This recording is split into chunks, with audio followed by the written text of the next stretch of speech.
The thing about catastrophic navigation failures, Maren Halstead would later reflect, is that they happen with remarkable efficiency. One moment the colony transport ship Meridian Prospect had been coasting through a routine jump sequence, and the next moment the universe had politely but firmly disagreed with the ship's interpretation of where it should be.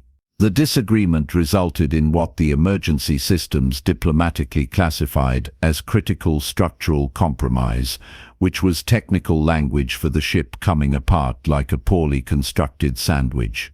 Maren's escape pod had deployed automatically, which was fortunate because she'd been unconscious at the time, having made unscheduled contact with a bulkhead during the initial whatever it was that had started the whole mess. She woke to the sound of the pod's environmental systems humming with the determined optimism of machines that hadn't yet realized how thoroughly screwed their passenger was. The first thing she did, following protocol burned into her brain through endless safety briefings, was check the beacon. Green light. Functional. Broadcasting her location to anyone within range who might care. The second thing she did was inventory her supplies with the methodical attention of someone who suspected she was going to become very familiar with each item. 3 ration bars, each allegedly containing a full day's nutrition for an average human, though Maren had always suspected they contained primarily compressed disappointment. 1 basic medical kit with synth-skin patches, coagulant and pain inhibitors. A thermal blanket that weighed almost nothing and would provide approximately the same amount of warmth.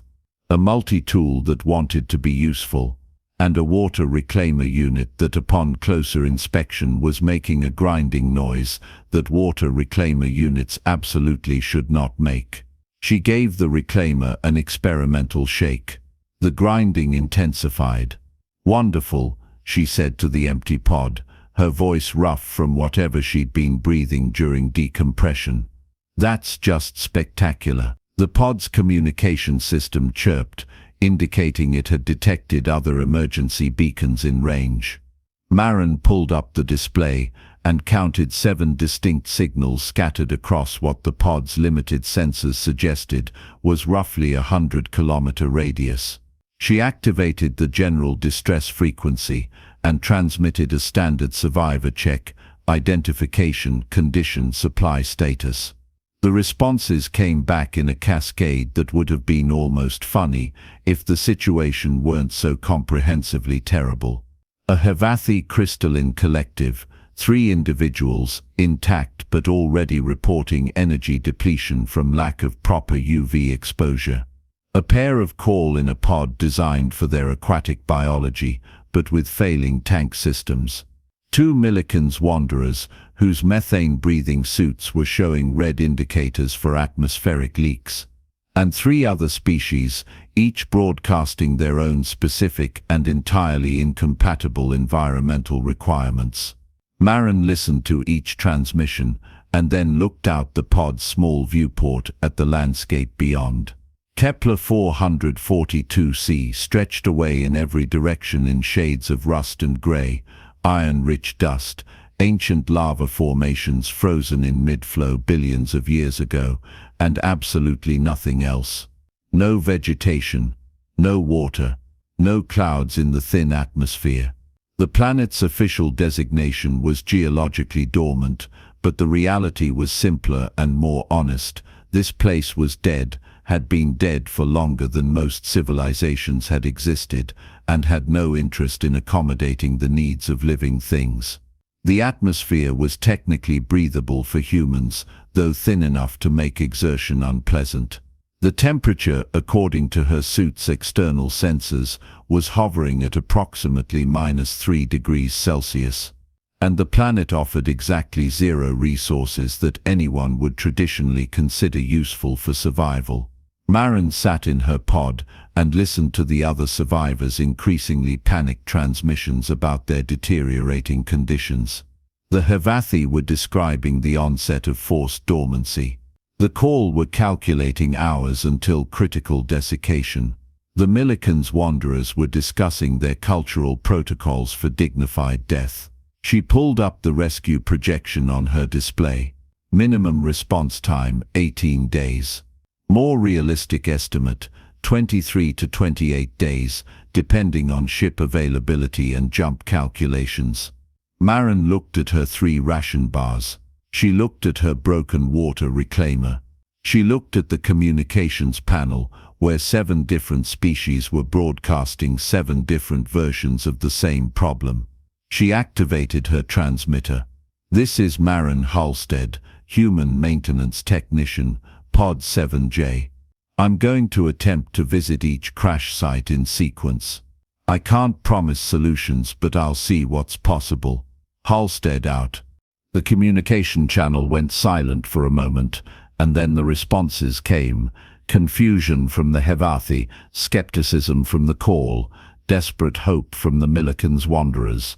Maren didn't particularly care about their emotional states. She was already mentally cataloguing the contents of her pod and considering which components could be repurposed. The problem, as she saw it, was fundamentally simple, even if the solution was not. The universe had deposited a collection of living beings on a planet that had no interest in keeping them that way. Biology required certain things: heat, water, nutrition, appropriate atmosphere, and this planet provided none of them in usable form. But the planet did provide raw materials, energy from its distant sun, and several thousand kilograms of broken escape pod, packed with components designed for entirely different purposes. Maren had spent the last 6 years maintaining colony ships, which meant she'd spent 6 years learning creative solutions to problems that ship designers had never anticipated. She'd repaired atmospheric scrubbers using parts cannibalized from exercise equipment. She'd rebuilt a protein synthesizer with components from a broken coffee maker and a cargo bay door mechanism. This was the same thing, she told herself, just with higher stakes and worse coffee. She started with heat, because heat was both the most fundamental requirement and the most achievable. The pod's power cell was designed to run life support for 72 hours at standard consumption. Maren disconnected it, ignoring the pod's increasingly urgent warnings about environmental system failure. She stripped the emergency flares for their magnesium strips, pulled aluminum framing from the pod's interior structure, and used her multi-tool to carefully separate out specific components from the control panel. Her first attempt to create a sustained heat source produced nothing except wasted materials and a small scorch mark on the pod's hull. Her second attempt generated smoke but no actual flame, which was somehow worse. Maren sat back, thought about the problem from a different angle, and then began collecting samples of the planet's iron-rich dust. The third attempt used a mixture of the iron oxide dust and aluminum shavings, arranged in a careful pattern with a magnesium strip as an initiator. She constructed a small furnace from hull plating, designed with a vent that would allow oxygen from the thin atmosphere to feed the reaction in a controlled manner. When she ignited it, the thermite reaction bloomed with beautiful, dangerous intensity, precisely the kind of chemical process that safety regulations throughout civilized space strongly discouraged outside of controlled industrial settings. The heat was immediate and intense. Maren watched the temperature climb, adjusted the oxygen flow, and then carefully banked the reaction by restricting the vent. It worked. It actually worked. She didn't celebrate. Celebration was for people with abundant resources and time. Instead, she documented the exact ratios, the construction method, the burn rate, and then set about testing whether the heat could be used for anything beyond simply not freezing to death. While the other survivors continued broadcasting their deteriorating conditions and their species-specific requirements, Maren had been turning trash and dirt into fire. It was, she reflected, a very human approach to problem solving. If the environment won't give you what you need, convince it to change its mind through the aggressive application of chemistry. She scooped some of the iron-rich dust into one of her ceramic food containers and placed it near the heat source. The dust began to sinter, fusing into a crude, fragile ceramic, ugly but functional. She now had a way to create containers, which meant she had a way to store and process materials. The water problem gnawed at her. 3 days of ration bars she could stretch to 6 through rationing, maybe 7 if she was willing to be miserable. But water was non-negotiable. The human body had opinions about hydration, and those opinions were both strong and inflexible. The reclaimer was definitely broken. She'd confirmed that through a more thorough inspection that revealed a cracked membrane and a seized pump mechanism. She could probably repair it given time and replacement parts, neither of which she had in useful quantities, so she needed another approach. Maren spent an entire day just walking the area around her pod, examining the lava formations with the kind of attention most people reserved for fine art or surveillance footage. The rock was ancient, billions of years old, formed when this planet had been geologically active and had possessed something resembling an atmosphere. She collected samples, crushed them, and examined the powder with the basic analysis tools from her multi-tool.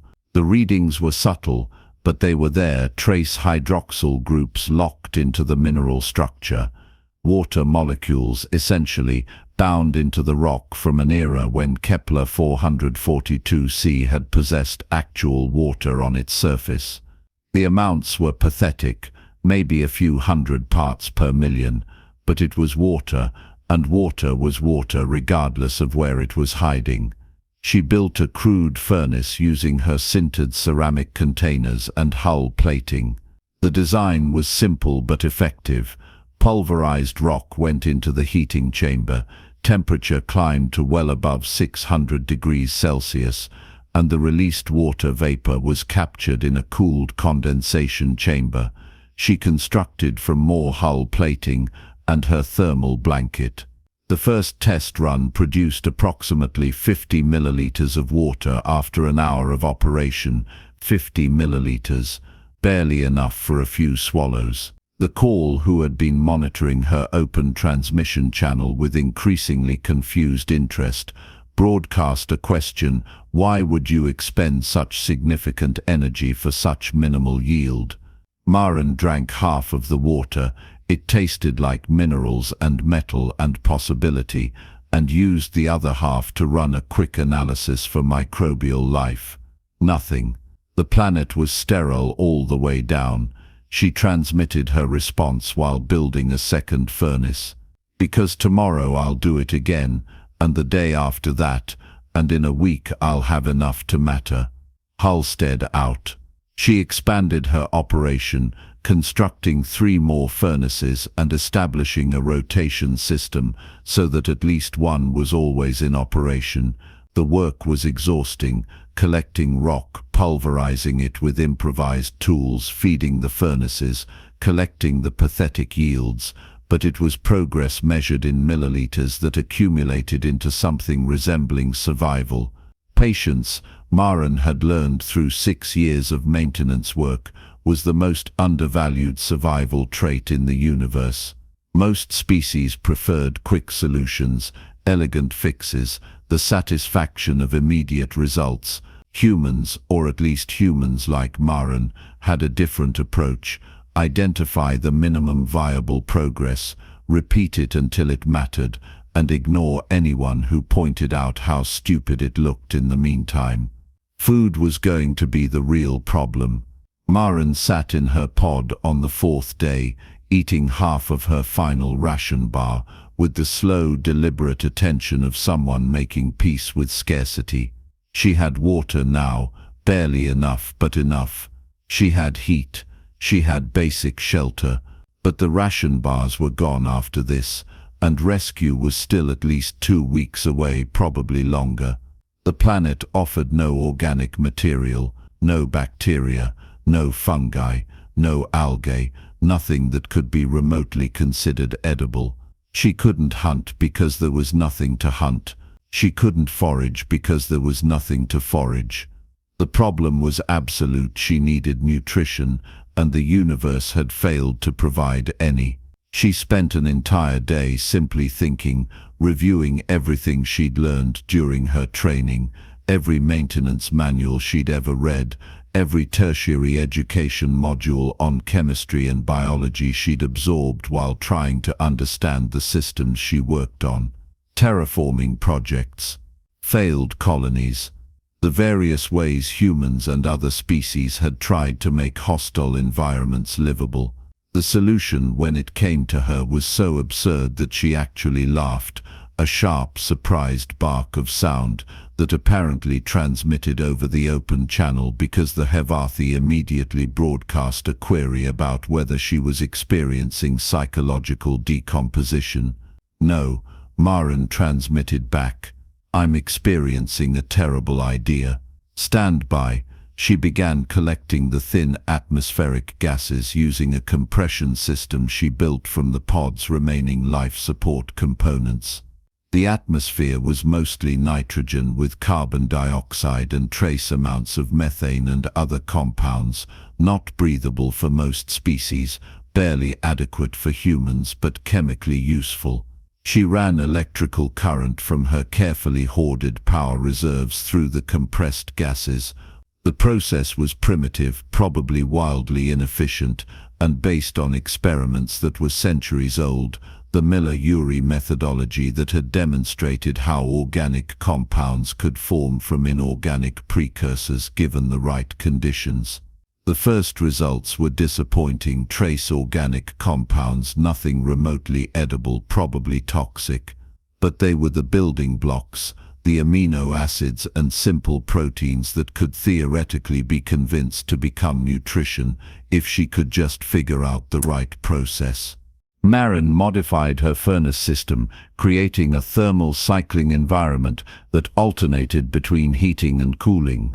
She added trace minerals from her pulverized rock samples. She essentially built a chemical laboratory whose entire purpose was to synthesize the basic components of food from atmospheric gases and planetary dust. The Hevathi observer, who had apparently designated itself as a witness to Maren's activities, broadcast that this seemed extraordinarily inefficient compared to simply conserving energy and waiting for rescue. Maren didn't bother arguing. She just continued working, adjusting ratios, modifying temperatures, testing outputs with her multi-tool's basic analysis functions. 3 days of failures, 4 days, 5 days. On the 6th day, she produced something that could generously be called a paste. It was grey-brown, had the consistency of poorly mixed concrete, and smelled like burnt plastic mixed with minerals. She analyzed it carefully: proteins, carbohydrates, trace fats, minerals. Actual nutrition that a human metabolism could theoretically process. She took a small spoonful and ate it.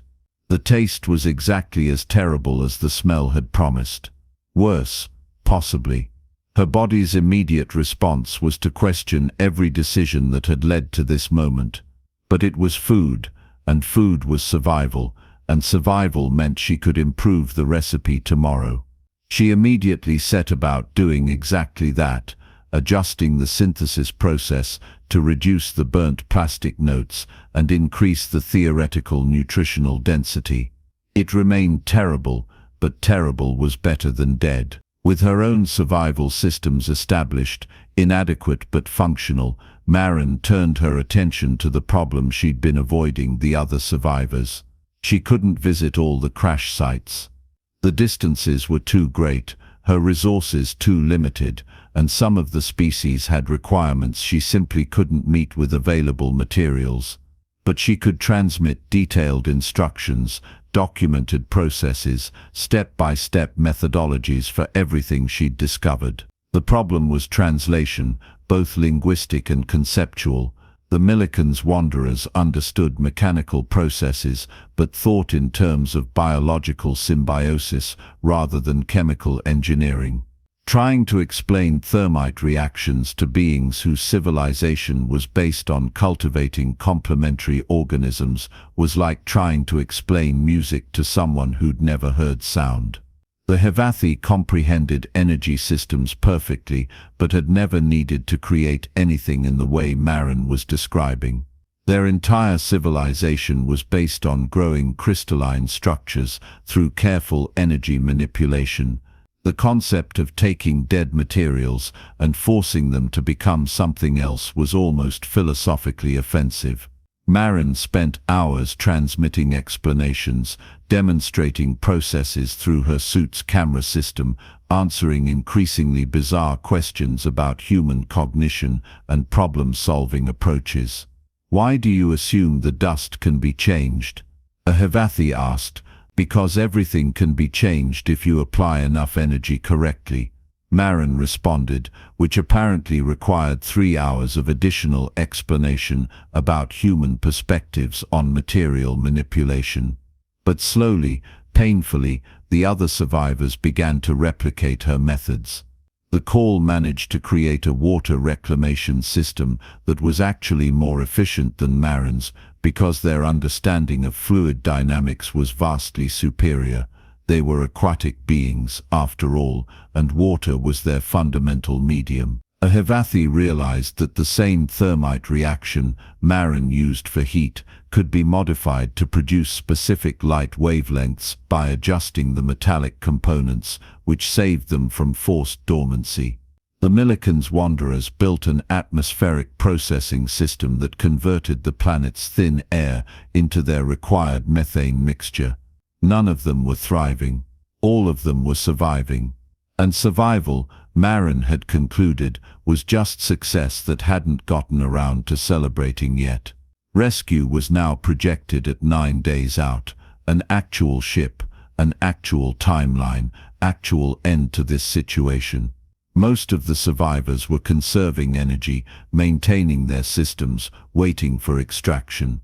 Maren was excavating a lava tube. She'd discovered the formation 3 days earlier while collecting rock samples. The tube ran for at least 100 meters underground, protected from the thin wind and the temperature variations of the surface. It was, objectively, a better shelter than her pod. She used thermal shock to fracture the rock, heating it with her furnaces, then rapidly cooling it with her precious water, and then removed the broken material piece by piece. The work was exhausting, completely unnecessary given the approaching rescue, and she did it anyway. One of the Havathi observers finally asked the obvious question, "Why are you constructing permanent shelter when extraction is imminent?" Maren paused in her work, leaning against her improvised excavation tool. "I'm not building this for me," she transmitted back. "I'm building it for whoever comes next." The communication channel went silent. "This planet is along a shipping route," Maren continued, hauling another load of fractured rock out of the tube. "Eventually someone else will have a navigation failure, or an emergency, or just terrible luck. They'll crash here, and they'll need a head start." She began inscribing instructions on ceramic tablets, detailing every process she'd discovered.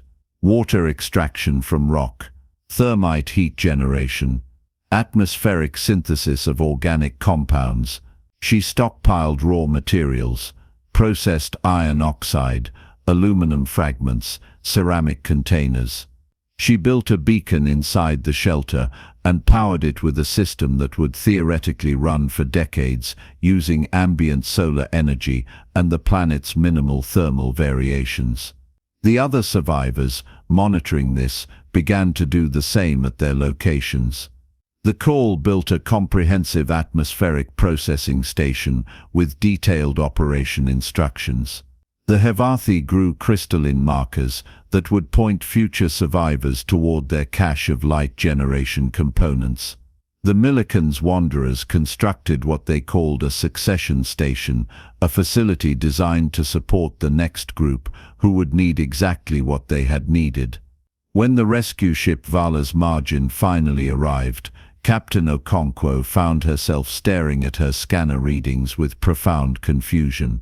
The distress beacons were where they should be, but each location was showing artificial structures, power signatures, and what appeared to be organized resource caches. Maren met the rescue team at her pod, dirty, exhausted, and at least 5 kilograms lighter than her file photo. She handed over a data chip containing comprehensive documentation of every survival system she'd developed. "You'll want to update your emergency pod supplies," she told Captain Okonkwo. "Add magnesium strips, basic chemistry equipment, and better rock processing tools. The current loadout is inadequate for non-optimal landing scenarios." The captain, a veteran of 17 years of emergency response, looked at the tablet Maren had handed her, then at the excavated shelter, then at the furnaces still running on automatic cycles, then back at Maren. "You built infrastructure," she said, in the tone of someone confirming something they didn't quite believe. "I built survival systems," Maren corrected. "The infrastructure part was incidental." "Is there coffee on your ship?" There was. 6 months later, Captain Okonkwo's report sat in a corporate database, filed under Emergency Response, Incident Analysis, Kepler 442c Survivor Recovery. The efficiency experts had reviewed Maren's suggestions about emergency pod supplies and calculated that comprehensive chemistry equipment would add approximately 0.3% to manufacturing costs.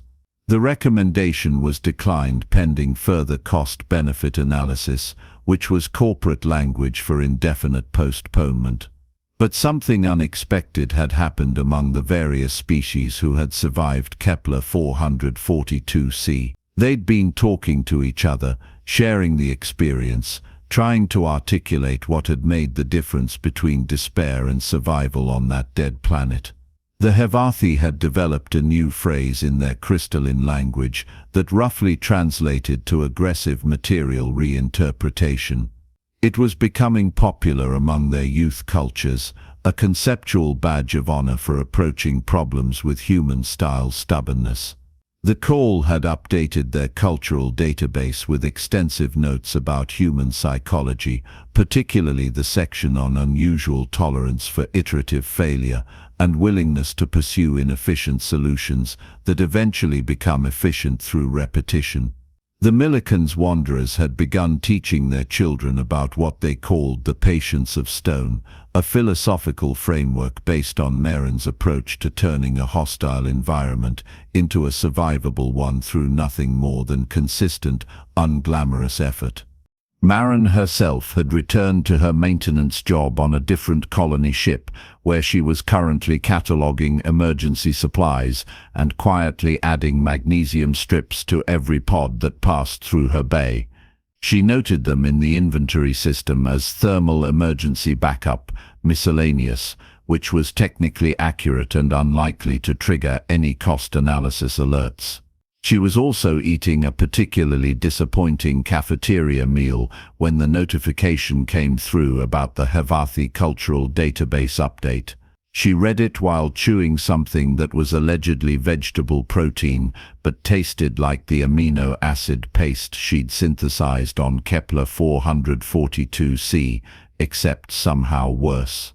At least the paste had been honest about being terrible, she thought. It hadn't pretended to be food while tasting like industrial byproduct. She finished her meal, filed her inventory report, and returned to work. Somewhere in the universe, dead planets and impossible situations were being quietly redefined by individuals who had never learned that some things couldn't be done, or perhaps had learned it and decided to ignore the lesson entirely. It was, Maren reflected while adding another magnesium strip to pod 43b, exactly the kind of small, persistent defiance that made all the difference. Not dramatic, not celebrated, just consistently present in the background of every situation that claimed to be hopeless. The universe had very strong opinions about what was possible. Maren had different opinions, and in the end she'd discovered the universe was surprisingly willing to negotiate with anyone stubborn enough to keep arguing.